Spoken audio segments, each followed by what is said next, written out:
Hello friends, welcome to today's daily devotion. I'm Kerry Wood, pastor of the Goldston Methodist Church. We're continuing to unpack the 7th chapter of Romans. Today I'm reading Romans 7, verse 7 through verse 10 from the Open English Bible.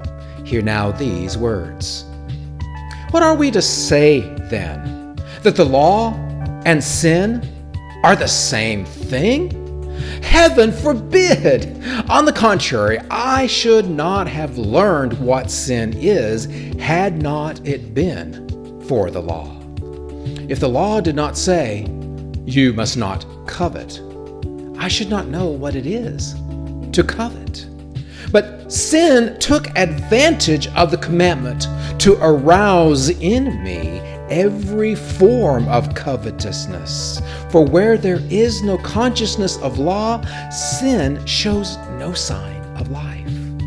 There was a time when I, myself, unconscious of law, was alive, but when the commandment was brought home to me, sin sprang into life while I died.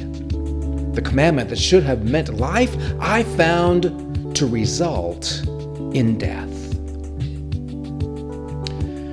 Yesterday, Paul gave us the analogy that we are freed from the power of sin in the law because of Jesus. And so he then goes on, well, does that mean that the law and sin are the same thing? Do these things all work together as two sides of the same coin?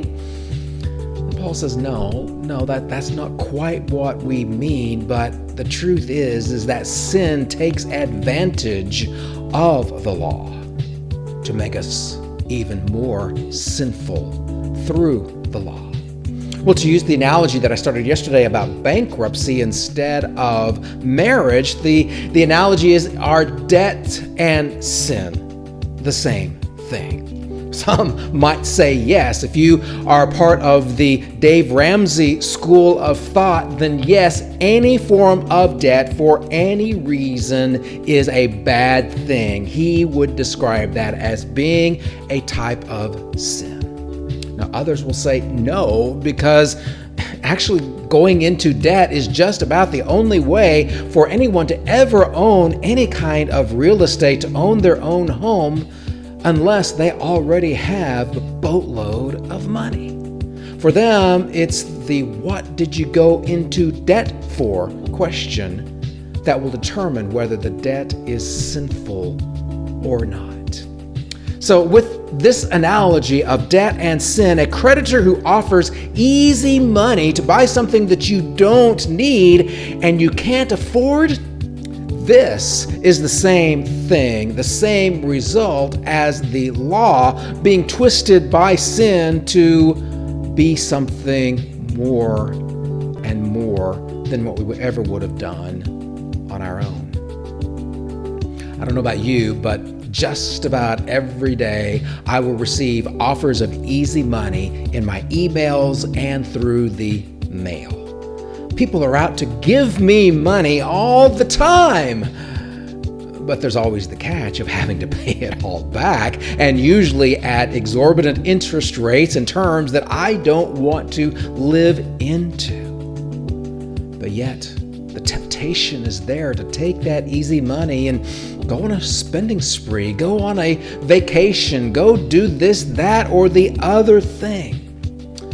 Well, my friends, credit should have made it easier for me to live a better life, but instead it can take over my life, and as a result made many credit companies incredible amounts of money.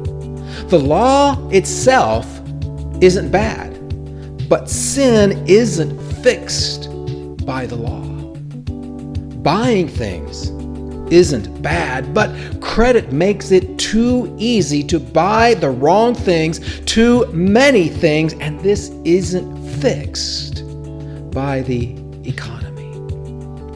So my friends, we need to be careful. If Jesus has set us free from our debts, let's not go back into debt again. And I'll see you tomorrow for next day's daily devotion.